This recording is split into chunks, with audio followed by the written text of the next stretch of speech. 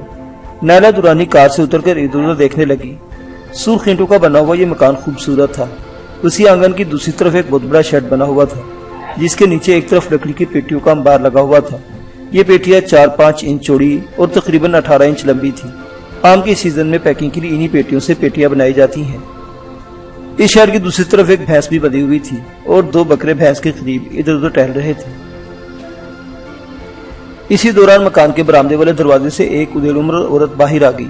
اس کی عمر 40 کے لگ بھگ رہی ہوگی، لیکن وہ خاص صحت مند اور لمبی تڑنگی عورت تھی، جن سے مخالف کی اس میں خاصی کشش تھی۔ وہ برآمدے سے نکل کر تیز تیز قدم اٹھاتے ہوئے کار کے قریب پہنچ گئی۔ یہ تمہاری مہمان ہے مرادو، نائلہ کے ساتھ آنے والے ایک گن مین نے کہا۔ چند روز یہیں رہے گی، لیکن اسے کوئی تکلیف نہیں ہونی چاہیے۔ اوے بخشو، اس شخص نے گیٹ کی طرف رک کر کے پکارا۔ جس شخص نے گیٹ کھولا تھا وہ تیز تیز قدم اٹھاتے ہوئے قریب پہنچ گیا۔ چھینی اور ہتھوڑا لے کر آ جا، یہ زنجیر کاٹنی ہے۔ گن مین نے نائلہ کے ہاتھ کی طرف اشارہ کیا۔ سارے اوزار شیڈ میں پڑے ہیں، بی بی کو وہیں لے چلیں، بخشو نے جواب دیا۔ وہ نائلہ کو شیڈ میں اسی جگہ لے آیا جہاں لکڑی کے پیٹیوں کا انبار لگا ہوا تھا۔ وہاں لکڑی کا ایک صندوق بھی رکھا ہوا تھا جس میں مختلف قسم کے اوزار بھرے ہوئے تھے۔ اس نے چھینی ہتھوڑا نکال لیا اور پھر نائلہ کی ہتھکڑی کاٹی جانے لگی۔ ہتھوڑے کی ہر ضرب کے ساتھ نائلہ کی کلائی کو بھی زبردست جھٹکے لگ رہے تھے۔ ایک مرتبہ تو اس کے منہ سے ہلکی سی سکاری بھی نکل گئی۔ بالآخر چند ضربوں کے بعد ہتھکڑی ٹوٹ گئی۔ نائلہ دوسرے ہاتھ سے کلائی سے ہلانے لگی۔ ہتھکڑی کاٹے جانے سے اسے خوشی ہونی چاہیے تھی، لیکن اس کا ذہن مزید الجھ گیا تھا۔ پولیس کی حراست سے فرار کے بعد اس پر قتل کا الزام عائد گویا کنفرم ہو گیا تھا، اور اب اس کارروائی میں جو 3 آدمی مارے گئے تھے وہ بھی نائلہ ہی کے کھاتے میں آ گئے تھے۔ اس ہتھکڑی کو گھڑا کھود کر دفن کر دو تاکہ کسی کی نظروں میں نہ آ سکے، گن مین نے بخشو کو مخاطب کرتے ہوئے کہا۔ اچھا جی، بخشو نے کہتے ہوئے ہتھکڑی اٹھا لی۔ زنجیر بھی اس کے ساتھ ہی تھی۔ پھر اس نے ایک پھاوڑا اٹھایا اور حویلی سے باہر نکل گیا۔ آؤ نائلہ بی بی، گن مین نے نائلہ کو اشارہ کیا۔ نائلہ خاموشی سے اس کے ساتھ چل پڑی۔ ان لوگوں سے اب کوئی سوال پوچھنا بیکار تھا۔ ظاہر ہے یہ کارروائی کسی اور کے اشارے پر کی گئی تھی اور یہ لوگ کسی سوال کا جواب نہیں دیں گے۔ مرادو، گن مین نے برآمدے میں کھڑی عورت کو مخاطب کرتے ہوئے کہا، سب سے پہلے نائلہ بی بی کے ناشتہ تیار کرو اور پھر ان کے لیے کمرہ صاف کر دو۔ یہ چند روز تک یہی رہیں گی۔ انہیں کھانے پینے یا کسی دوسرے معاملے میں کوئی تکلیف نہیں ہونی چاہیے، ورنہ جانتے ہو کہ مالک تمہاری خیال ادھیڑ دے گا۔ مجھے پتا ہے، تم نصیحتیں مت کرو، مرادو نے تنک کر جواب دیا۔ بہت زبان چلانے لگی ہو، لگتا ہے تمہارا بندوبست بھی مجھے ہی کرنا پڑے گا۔ گن مین نے اسے گھورا۔ ارے جا، مرادو نے ترکی بہ ترکی جواب دیا۔ بڑا ہے میرا بندوبست کرنے والا، چل بی بی تو اندر چل۔ مرادو نے آخری الفاظ نائلہ سے مخاطب ہو کر کہے تھے۔ میں جا رہا ہوں، بابر یہیں رہے گا اور تم اپنے حواس قائم رکھنا۔ گن مین نے مرادو کو گھورتا ہوا کار کی طرف بڑھ گیا۔ دوسرا گن مین یہیں رہ گیا تھا جبکہ وہ آدمی ڈرائیور کے ساتھ گاڑی میں بیٹھ کر چلا گیا۔ نائلہ درانی مرادو کے ساتھ دروازے سے اندر آ گئی۔ یہ راہداری تھی جس کے اختتام پر دائیں بائیں 2 اور راہداریاں تھیں۔ ہر راہداری میں آمنے سامنے 2 کمرے تھے۔ مرادو اسے کونے والے کمرے میں لے آئی۔ کمرہ صاف ستھرا تھا، ایک طرف مسہری بچھی ہوئی تھی جس پر بستر بھی بچھا ہوا تھا۔ مرادو نے بستر کی جھاڑ پھونچ کر دی اور تکیہ درست کر کے رکھ دیا۔ اب تک کی ساری کارروائی اور کچے راستوں پر سفر کے دوران کار میں جھٹکے لگنے سے نائلہ کو اپنے پیٹ کے زخم میں تکلیف سی محسوس ہونے لگی تھی۔ وہ فوراً ہی بستر پر لیٹ گئی۔ تم یہاں بیٹھو، میں تمہارے لیے ناشتہ بنا کر لاتی ہوں۔ تم شہری لوگ تو ڈبل روٹی کھاتے ہو جو یہاں نہیں ملے گی، میں تمہارے لیے پراٹھا بنا کر لاتی ہوں۔ تم میرے لیے صرف چائے بنا کر لاؤ، میں کھاؤں گی کچھ نہیں، نائلہ نے جواب دیا۔ بابر تو کچھ ٹھونسے گا، وہ بھوکا تو نہیں رہے گا، مرادو کہتے ہوئے باہر نکل گئی۔ کمرے سے نکلتے ہوئے اس نے دروازہ بھیڑ دیا تھا۔ مرادو کے جاتے ہی نائلہ نے قمیض اٹھا کر پیٹ کا زخم دیکھا۔ خیریت ہی گزری تھی کہ کار کے جھٹکوں سے زخم کو کوئی نقصان نہیں پہنچا تھا، البتہ ہلکا ہلکا درد ہو رہا تھا۔ قمیض درست کر کے وہ کمرے کا جائزہ لینے لگی۔ کمرے کی کھڑکی اکبی سمت میں کھلتی تھی جہاں آموں کے باغ اور اس پرے کھیتوں کا منظر دکھائی دیتا تھا۔ کھڑکی میں لوہے کی موٹی موٹی سلاخیں بھی لگی ہوئی تھی، اوپر ایک روشن دان بھی تھا۔ اس میں اگرچہ لوہے کی سلاخیں نہیں تھی مگر روشن دان اتنا چھوٹا تھا کہ اس سے نکلنے کا تصور بھی نہیں کیا جا سکتا تھا۔ نائلہ درانی کو یہ سمجھنے میں دیر نہیں لگی کہ یہاں اس کی حیثیت ایک قیدی کسی ہوگی۔ اس کی نگرانی کے لیے گن مین یہاں رہ گیا تھا۔ ویسے مرادو نامی وہ عورت بھی بڑی خراٹ لگ رہی تھی۔ مرادو کی عمر 40 کے لگ بھگ تو ضرور رہی ہوگی، جبکہ بخشو نامی آدمی 50 سے اوپر ہی کا لگتا تھا۔ اس کے سر کے بال سفید اور گال نارنگی کی طرح پچکے ہوئے تھے۔ وہ غالباً مرادو کا شوہر تھا۔ تقریباً 40 منٹ بعد مرادو چائے لے کر آ گئی۔ نائلہ اٹھ کر بستر پر بیٹھ گئی اور چائے کا کپ اس کے ہاتھ سے لے لیا۔ مرادو بھی اس کے سامنے ایک بوڑھے پر بیٹھ گئی۔ تمہارا نام مرادو ہے اور بخشو غالباً تمہارا گھر والا ہے۔ نائلہ نے چائے کی چسکی لیتے ہوئے سوالے نظروں سے اس کی طرف دیکھا۔ جی بی بی جی، مرادو نے گہری سانس لیتے ہوئے جواب دیا۔ وہ نامراد میرا گھر والا ہی ہے، قسمتی خراب تھی جس کے پلے بند گئی اور آج تک پچھتا رہی ہوں۔ تمہارے بچے کہاں ہیں؟ کتنے بچے ہیں؟ نائلہ نے پوچھا۔ بے اولاد ہوں بی بی، مرادو نے جواب دیا۔ ماں باپ نے میرا نام مرادو بی بی رکھا تھا مگر آج تک کوئی مراد پوری نہیں ہوئی۔ بخشو سے جب میری شادی ہوئی تو وہ بڑا گبرو جوان تھا مگر شادی کے بعد پتہ چلا کہ اس کے پلے کچھ بھی نہیں۔ وہ اندر سے بالکل کھوکھلا ثابت ہوا، یا پھر میں ہی کوک چلی تھی۔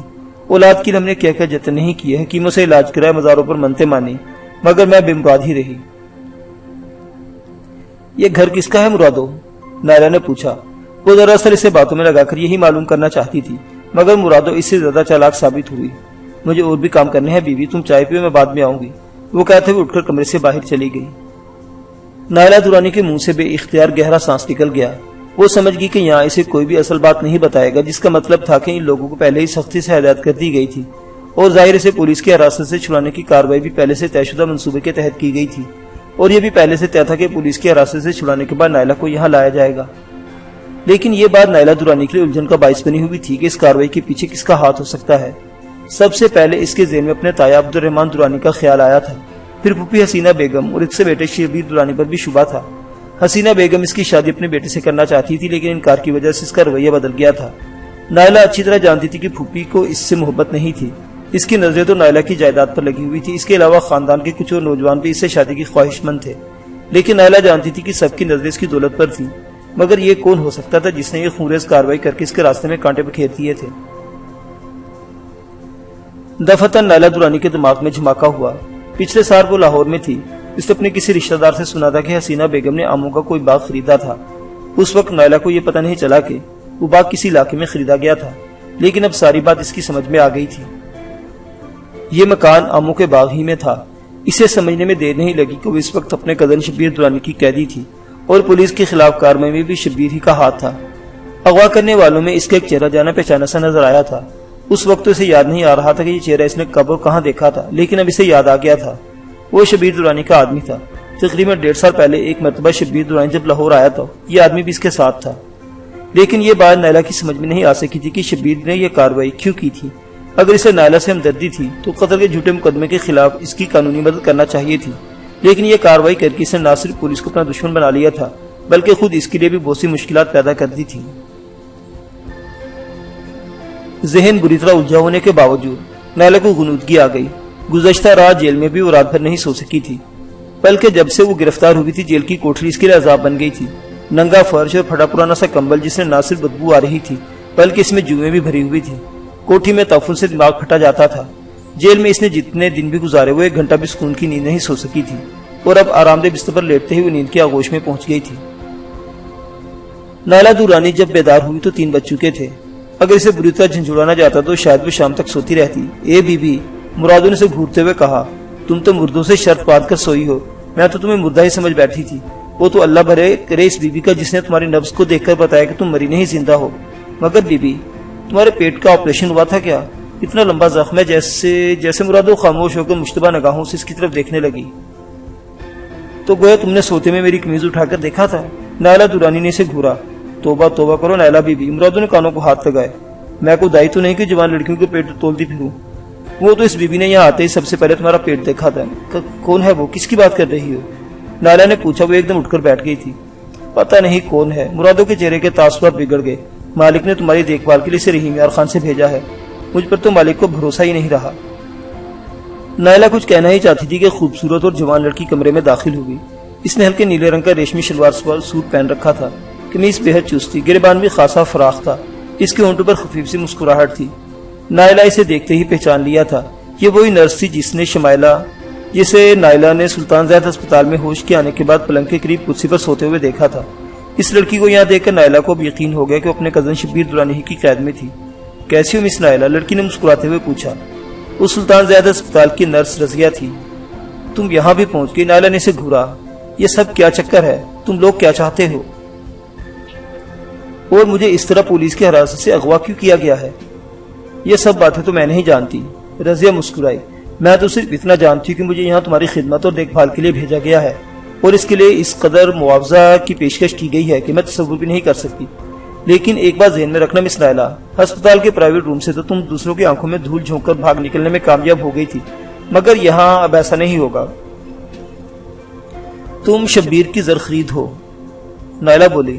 تم سے کسی ہمدردی کی توقع نہیں کی جا سکتی، لیکن شبیر چاہتا کیا ہے یہ تو مجھے نہیں معلوم، مس نائلہ رضیہ مسکرائی۔ میں ہمیشہ اپنے کام سے کام رکھتی ہوں، کوئی دوسرا کیا کر رہا ہے اس سے مجھے کوئی غرض نہیں ہوتی۔ شبیر درانی تم سے کیا چاہتا ہے تم اس سے ہی پوچھ لینا، کہاں ہے وہ؟ میں ابھی اور اسی وقت اس سے ملنا چاہتی ہوں، نائلہ نے کہا۔ ناممکن، رضیہ نے جواب دیا، شبیر درانی یہاں نہیں ہے، وہ چند روز بعد یہاں آئے گا۔ مجھے اس لیے یہاں بھیجا گیا کہ اس دوران تمہاری دیکھ بھال کرتی رہوں۔ ویسے تم خوش قسمت ہو، تم جس اسپتال سے بھاگی مجھے یقین تھا کہ شہر کی کسی سڑک پر تمہاری لاش ہی پڑی ہوئی ملے گی۔ تمہاری کنڈیشن تو ایسی تھی کہ ڈاکٹر کئی روز تک تمہیں بیڈ سے ہلنے کی اجازت نہیں دے سکتا تھا۔ میرا خیال ہے کہ معجزہ کسی ایسی ہی بات کو کہا جاتا ہے۔ یہ تمہاری خوش قسمتی تھی کہ وہ بوڑھا تانگے والا تمہیں اٹھا کر اپنے گھر لے گیا، اور پھر ڈاکٹر احمد جیسے قابل اور ماہر ڈاکٹر سے تمہارا رابطہ ہو گیا جس نے تمہیں موت کے منہ میں جانے سے بچا لیا۔ لیکن وہ دونوں بیچارے، کیا ہوا ڈاکٹر احمد کو کیا ہوا؟ نائلہ اچھل پڑی۔ بوڑھے رحمت کی لاش تو اس نے اپنی آنکھوں سے دیکھ لی تھی، اور ڈاکٹر احمد زخمی ہوا تھا، کیا وہ بھی؟ ہاں، رضیہ نے جواب دیا۔ ہسپتال پہنچنے کے 1 گھنٹے بعد ختم ہو گیا۔ وہ پولیس کے لیے بہت اہمیت رکھتا تھا۔ ڈاکٹر نے اسے بچانے کی بہت کوشش کی تھی، مگر گولی کندھے کی ہڈی توڑتی ہوئی پسلیوں میں پھنس گئی تھی۔ بہت سا خون ضائع ہو گیا تھا، ڈاکٹر اسے بچانے میں کامیاب نہیں ہو سکے۔ یہ بہت برا ہوا، نائلہ بڑبڑائی۔ وہ دونوں بہت عظیم تھے، انہوں نے اپنی جان میں خطرے میں ڈال کر سچائی کا ساتھ دیا تھا، اور انہیں اتنی بھیانک سزا ملی میں سوچ بھی نہیں سکتی تھی۔ بہرحال اب انہیں بھول جا، وہ قصہ پارینہ بن چکے ہیں، رضیہ بولی۔ کتنی بے رحم ہو تم، نائلہ نے اسے گھورا۔ تم ایک نرس ہو، اور نرس کا دل بڑا نرم ہوتا ہے، مگر لگتا ہے تم نے نرسنگ نہیں کی، بے رحمی کی تربیت لیے بڑی سنگ دل ہو تم۔ ہمدردی، رحم دلی، دکھی انسانیت کی خدمت۔ رضیہ استہزائی انداز میں مسکرائی۔ یہ سب افسانی باتیں ہیں مس نائلہ۔ آج تو ہر شخص دولت اور صرف دولت کمانے کے چکر میں ہے۔ ڈاکٹروں کو فرشتہ سمجھا جاتا ہے، مسیحا کہا جاتا تھا، اتنا نہیں۔ نوجوان لڑکے دکھی انسانیت کی خدمت کا عزم لے کر نرسنگ کی تربیت حاصل کرتی تھی، مگر آج دولت کی چمک نے ڈاکٹروں اور نرسوں کے دل بھی کھوکھلے کر دیے ہیں۔ ڈاکٹر ملازمت تو ہسپتالوں میں کرتے ہیں، مگر ہسپتالوں میں زیر علاج غریبوں کے لیے آنے والی دوائیں ڈاکٹروں کی پرائیویٹ کلینکوں میں استعمال ہوتی ہے۔ ہسپتالوں میں صرف دولت مندوں کا علاج ہوتا ہے۔ انہیں مہنگی ترین دوائیں بھی فراہم کی جاتی ہیں، اور رہائش کے لیے پرائیویٹ روم بھی۔ تمہاری یہ مثال سامنے ہے۔ تم زخمی حالت میں ہسپتال لایا گیا تھا۔ ہسپتال میں تمہارے گروپ کا خون موجود تھا، مگر تمہیں خون اس لیے نہیں دیا گیا کہ ہسپتال کی انتظامیہ کو اس بات کی فکر تھی کہ اس خون کے پیسے کون دے گا۔ خون کے بغیر تمہاری زندگی نہیں بچا سکتی تھی، تم لاوارثوں کی طرح ایمرجنسی روم میں پڑی تھی۔ وہ تو تمہاری خوش قسمتی تھی کہ ریلوے اسٹیشن کا ایک کانٹے والا اپنی بیوی کو ہسپتال میں داخل کرانے کے لیے آ گیا۔ اس کی بیوی کو نمونیا ہو گیا تھا، وہ بیچاری تو ڈاکٹروں کی مناسب توجہ نہ ملنے کی وجہ سے مر گئی، مگر اس کانٹے والے نے اپنا خون دے کر تمہاری جان بچا لی۔ اور پھر رات 12 بجے تک تمہاری شناخت ہوئی تو ہسپتال کے سارے ڈاکٹر تمہارے بیڈ کے گرد جمع ہو گئے۔ تمہیں فوری طور پر پرائیویٹ روم میں منتقل کر دیا گیا، اور تمہاری دیکھ بھال کے لیے میری ڈیوٹی تمہارے کمرے میں ہی لگا دی گئی۔ تمہارے کزن شبیر درانی نے تمہاری دیکھ بھال کے لیے مجھے بھاری معاوضہ دیا تھا۔ میں رات بھر جاگتی رہی، لیکن رات کے آخری پہ میری آنکھ لگ گئی۔ اس دوران تم ہوش میں آ گئی اور اپنے زخم کی پرواہ کیے بغیر ہسپتال سے بھاگ نکلی۔ تمہیں اندازہ نہیں کہ تمہارے اس طرح بھاگ جانے سے مجھ پر کیا قیامت ٹوٹ پڑی تھی۔ ہسپتال کی انتظامیہ نے فرائض سے غفلت برتنے کے الزام میں مجھے ملازمت سے برطرف کر دیا۔ پولیس نے الگ پریشان کر رکھا تھا۔ ان کا خیال تھا کہ میں نے تمہیں ہسپتال سے فرار ہونے میں مدد دی تھی۔ ادھر شبیر درانی مجھے جان سے مارنے کی دھمکیاں دے رہا تھا۔ وہ یہی سمجھ رہا تھا کہ میں چونکہ تمہاری اصل سے واقف ہو چکی تھی، اس لیے میں نے تمہاری طرف سے کسی بڑے لالچ میں آ کر تمہیں ہسپتال سے بھاگنے میں مدد دی تھی۔ شبیر درانی نے مجھ پر سختیاں بھی کی تھیں، تمہارا پتہ پوچھنے کے لیے میرا جسم بھی داغا تھا۔ یہ دیکھو۔ ریزے نے قمیض اوپر اٹھا کر پشت نائلہ کی طرف کر دی۔ اس کی پشت پر 3-4 جگہوں پر داغے جانے کے نشان تھا۔ اس نے قمیض نیچے کھینچ لی اور نائلہ کی طرف گھوم گئی۔ میں بڑی مشکل سے شبیر درانی کو یقین دلانے میں کامیاب ہو سکی تھی کہ میں بالکل بے قصور ہوں، اور ہسپتال سے تمہارے فرار میں میرا کوئی ہاتھ نہیں ہے۔ اس نے پولیس سے بھی میرا پیچھا چھڑا دیا۔ اسی دوران اخبارات میں یہ خبر شائع ہوئی کہ تم نے اپنے ایک نئے محافظ کو قتل کر دیا تھا، اور خود بھی اس کی گولی لگنے سے زخمی ہو گئی تھی، اور ہسپتال سے تم اس لیے بھاگی تھی کہ تمہیں گرفتار نہ کیا جائے۔ شہر بھر میں تمہاری تلاش ہوتی رہی، اور بالآخر تمہیں گرفتار کر لیا۔ لیکن شبیر درانی کے آدمی نے اپنی جان پر کھیل کر تمہیں پولیس کے شکنجے سے نکال لیا۔ اب تم یہاں بالکل محفوظ ہو، تمہیں کوئی خطرہ نہیں۔ مجھے یہاں اس لیے بھیجا گیا کہ تمہارے خیال رکھوں، اس ساری بھاگ دوڑ میں تمہارا زخم نہ بگڑ جائے۔ لیکن ایک بات کا خیال رکھنا نائلہ، یہاں سے بھاگنے کی کوشش مت کرنا۔ پہلی بات تو یہ ہے کہ ہمارے یہاں تمہاری کڑی نگرانی کی جا رہی ہے۔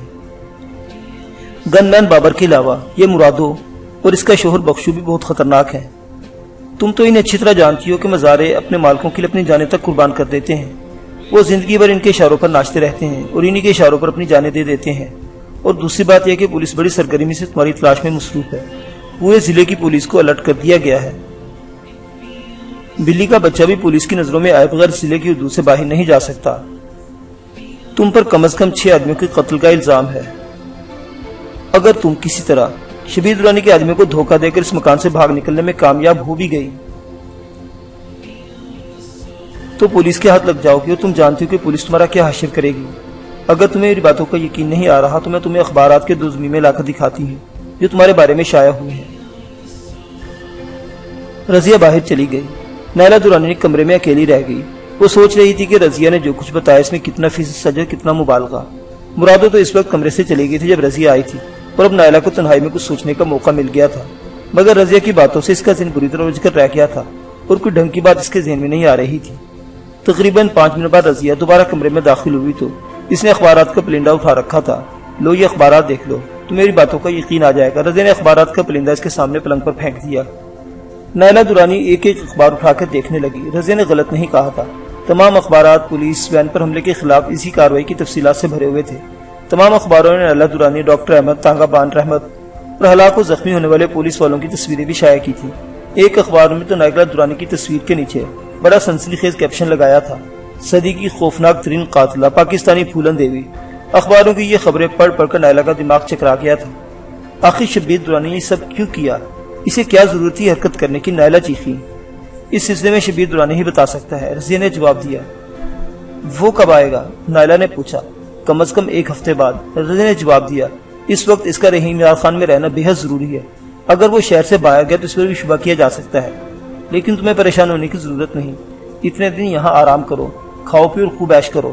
تمہیں پوری حویلی میں گھومنے پھرنے کی آزادی ہے، لیکن حویلی سے باہر نہیں نکل سکو گی۔ رضیہ کی باتوں سے نیلا نے اندازہ لگایا تھا کہ وہ بہت مختصر سے عرصہ میں شبیر درانی کے بہت قریب پہنچ چکی تھی۔ وہ حسین اور بھرپور جوان تھی۔ شبیر عیاش آدمی تھا، اس جیسی لڑکیاں اس کی دسترس سے نہیں بچ سکتی تھی۔ رضیہ ویسے بھی لالچی تھی۔ اے ممکن تھا کہ کچھ حاصل کرنے کے لیے وہ اخلاقیات اور شرافت کی تمام حدود بھی پھلانگ چکی ہو۔ اسی دوران مرادو ایک ٹرے میں کھانا لے آئی۔ اس نے مرغی پکائی تھی۔ ٹرے اس نے پلنگ کے سامنے میز پر رکھ دی۔ میں کھانے کے وقت تمہیں جگانے کی کوشش کرتی رہی، مگر تم بہت گہری نیند میں تھی۔ اب دوبارہ کھانا گرم کر کے لائی ہوں، کھا لو، مرادو نے کہا۔ مجھے بھوک نہیں، کھانا واپس لے جاؤ، نیلا نے کہا۔ کیوں اپنی جان سے دشمنی کر رہی ہو؟ رضیہ نے کہا۔ مجھے پتا چلا ہے کہ صبح بھی تم صرف چائے کا کپ پیا تھا اور اب 3:30 بج رہے ہیں۔ کھانا نہیں کھاؤ گی تو زندہ کیسے رہو گی؟ چلو شروع ہو جاؤ، میں بھی تمہارا ساتھ دوں گی۔ نیلا کچھ دیر تک خاموش بیٹھی، کھانے کی ٹرے کو گھورتی رہی، پھر پلنگ پر پیر لٹکا کر بیٹھ گئی اور کھانے کی طرف ہاتھ بڑھا دیا۔ رضیہ نے ٹھیک ہی کہا تھا کہ کھانے سے انکار کر کے وہ اپنے آپ سے دشمنی نہیں کر سکتی تھی۔ رضیہ بھی کھانے میں اس کے ساتھ شامل ہو گئی۔ کھانے کے بعد وہ دونوں برآمدے میں آ کر مونڈوں پر بیٹھ گئی۔ بخشو شیڈ کے نیچے بھینس کو گتاوا بنا رہا تھا اور مرغیاں آس پاس دانہ دن کا چگتی رہی۔ نیلا کو یہ سب کچھ عجیب سا لگ رہا تھا۔ کل مرگ والی اپنی حویلی میں بھی یہ سب کچھ ہوتے دیکھتی تھی، لیکن آج اسے کچھ عجیب سا لگ رہا تھا۔ گن مین بابر 2 مرتبہ حویلی میں آیا اور باہر گیا تھا۔ اس نے چادر اوڑھ رکھی تھی اور چادر کے اندر چھپی ہوئی رائفل صاف نظر آ رہی تھی۔ مرادو نے سورج غروب ہونے سے پہلے ہی 4-5 لالٹینیں جلا دی تھی۔ ایک لالٹین بھینس والے شیڈ میں رکھ دی گئی، ایک برآمدے میں اور باقی مختلف کمروں میں رکھ دی گئی تھی۔ سورج غروب ہونے کے بعد سردی میں اضافہ ہو گیا تھا۔ نیلا اور رضیہ برآمدے سے اٹھ کر کمروں میں آ گئی۔ اس دوران مرادو نے نیلا کی بستر کی چادر وغیرہ تبدیل کر دی تھی اور ایک صاف ستھرا لحاف بھی رکھ دیا تھا۔ ان انتظامات سے نیلا کو یہ سمجھنے میں دیر نہیں لگی کہ شبیر درانی اکثر یہاں آتا رہتا ہے۔ اس کے شہر والے مکان کے بارے میں تو وہ جانتی تھی، لیکن اب اسے اندازہ ہو گیا تھا اس مکان کو بھی وہ اپنی عیاشی کے لیے ہی استعمال کرتا تھا۔ کمرے میں لالٹین جل رہی تھی۔ نیلا نے تو بستر پر لیٹ کر لحاف اوڑھ لیا اور رضیہ اس کے ساتھ والے صوفے پر بیٹھ گئی۔ تم زخم میں کوئی تکلیف تو محسوس نہیں کر رہی؟ رضیہ نے پوچھا۔ صبح کچھ تکلیف محسوس ہوئی تھی، لیکن سو جانے کے بعد تکلیف کا احساس نہیں رہا، نیلا نے جواب دیا۔ میں نے سوتے میں تمہارا زخم دیکھا تھا اور آئنمنٹ لگا دیا تھا۔ میں نے میز پر یہ ٹیوب رکھ دی ہے، سونے سے پہلے ایک مرتبہ خود ہی لگا لینا۔